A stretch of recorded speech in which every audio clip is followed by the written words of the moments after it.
Hey there, welcome back to Verifying Identities. In this video, we are going to go ahead and continue to verify trigonometric identities through the process of substitution using Pythagorean identities, using reciprocal identities, and quotient identities. Okay, so let's go ahead and hop to it. I hope you have been working with your flashcards and kind of studying these. Now, this example here is actually fairly simple. They say convert to sines and cosines. I get really excited when I just see just basic trig functions, linear trig functions. I don't have quadratics. When you have quadratics, generally you're going to use Pythagorean identities, and then if you have like pluses and minuses and other stuff going on, it can get complicated. But this one actually is very, very straightforward. So I'm going to convert everything to sine and cosine. So tan theta, that is tan x, that's sine x over cosine x, and cosecant x, well, that is 1 over sine of x, okay, and what happens is that both of these end up canceling, okay, and we get 1 over cosine of x, and that happens to be secant of x, and done. So that one was simple. Here is a practice problem. Please go ahead, pause the video. I want you to try this one. Okay, hopefully you pause the video, and here is the answer. I'm gonna go ahead and do some magic. Whoa. Okay, so first, you go ahead and you use your quotient identity, right? You put it in sine and cosine. Okay, then I can go ahead and simplify some stuff, and just last but not least, you use your reciprocal identity. Very straightforward. Okay, so what we're going to go ahead and do in this example, it says convert to sines and cosines. I hope you notice on the left you have two terms. On the right, I have one term with two different trigonometric expressions. So I'm going to go ahead and convert this to sine and cosine. So tangent is sine over cosine.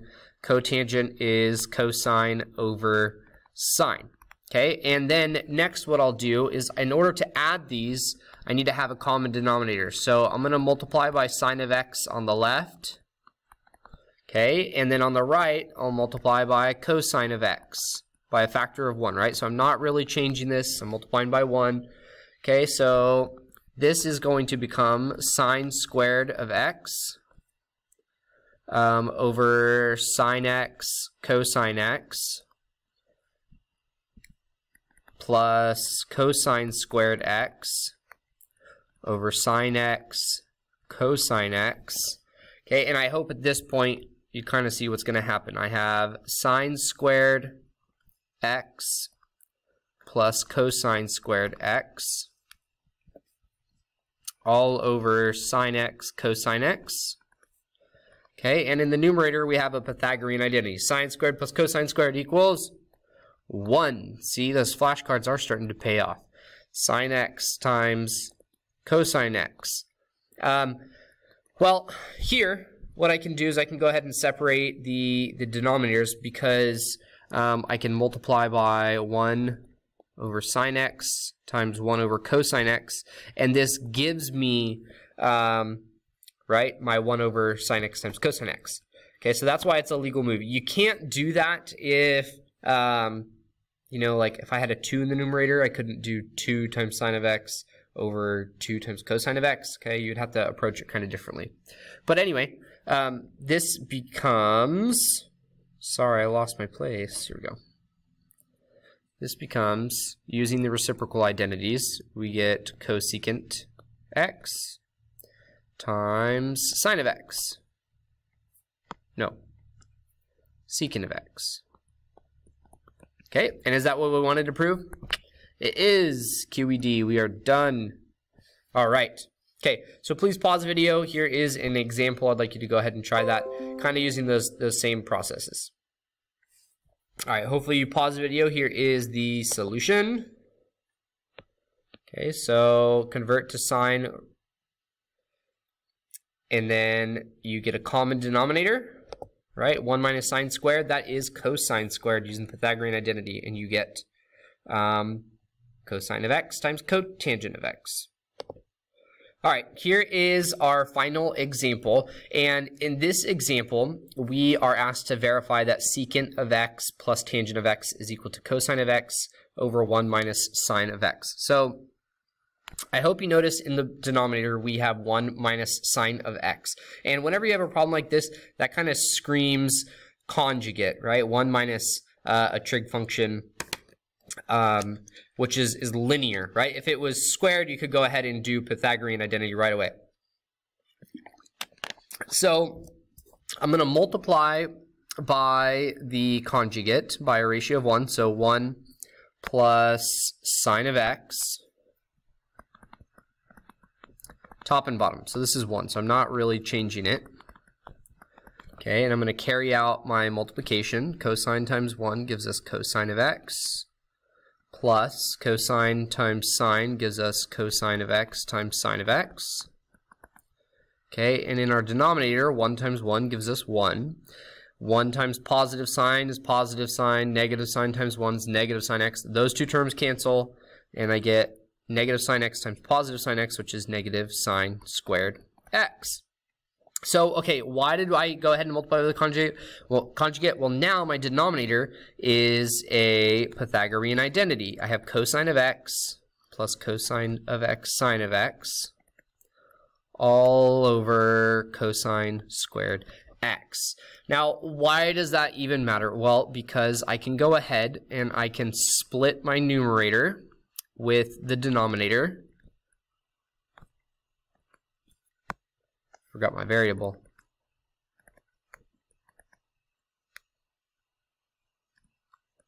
Okay, and this is legal. You can do this. We do this a lot in calculus when we are integrating, and my calculus students are kind of uncomfortable. They're like, can I do this? Yeah, like this is totally valid, right? Because I have two fractions with the same denominator, common denominator. I can add them together, add the numerators.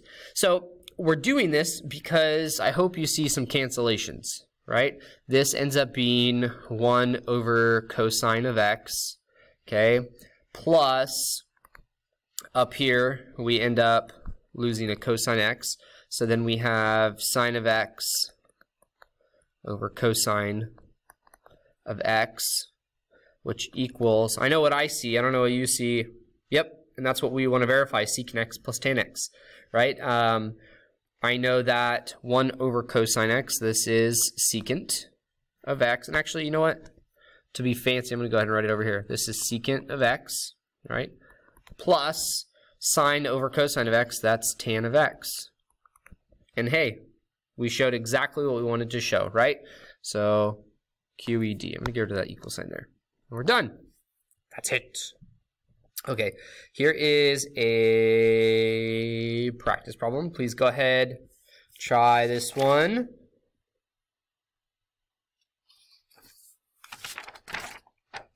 I hope you paused it. Here is the solution. Okay. All right, so same kind of idea, multiply by the conjugate. All right. Here we have our last example, and in this last example, they recommend working with each side separately, okay? And you can go ahead and do that. That is a valid process, all right? So what I'm going to do is I'm going to carry on this idea that we just looked at in the last example. Over here, I have 1 minus sine theta over sine theta. So I'm going to split this. So this would be 1 over sine theta minus sine theta over sine theta. Now, using my reciprocal identity, I know that 1 over sine theta, that is cosecant theta minus 1. Okay, and I mean, I'm kind of stuck here. So here's where I'm going to go ahead and work on the left side. And what I'm going to do is I'm going to swap out cotan squared theta for the Pythagorean identity, which is cosecant squared theta minus 1. Now, where the heck does that come from? Again, we get our foundation here, sine squared theta plus cosine squared theta is equal to 1. And if I divide everything by sine, right, we get 1 plus cotan squared theta is equal to cosecant squared theta. Okay? All right, so what I'm going to do is I'm going to swap out cotangent squared theta for cosecant squared theta minus 1. So this becomes cosecant squared theta minus 1 over 1 plus cosecant theta. Okay, and why would this be beneficial? Well, now that I have cosecant squared theta minus 1, I actually have a difference of squares. I have cosecant theta plus 1 times cosecant theta minus 1. Okay, and all of this is over 1 plus cosecant theta. Okay, and just note, right, that aren't these the same thing? Okay, so those cancel, and I have cosecant theta minus 1 is equal to, hey, and what do we have on our right side? We had cosecant theta minus 1. And guess what? We're done.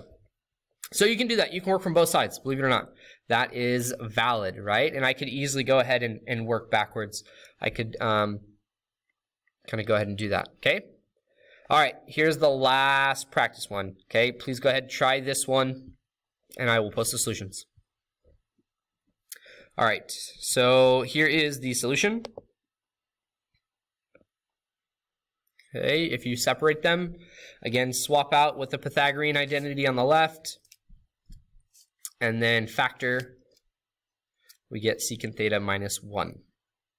All right, that is it. That's verifying trig identities, and I know that that's not the most easiest kind of lesson in the world, right? Lots and lots of practice, lots and lots of struggling, trying stuff, realizing you're wrong, memorization. Use the flashcards. Catch you next time. Be safe, be easy. Peace out.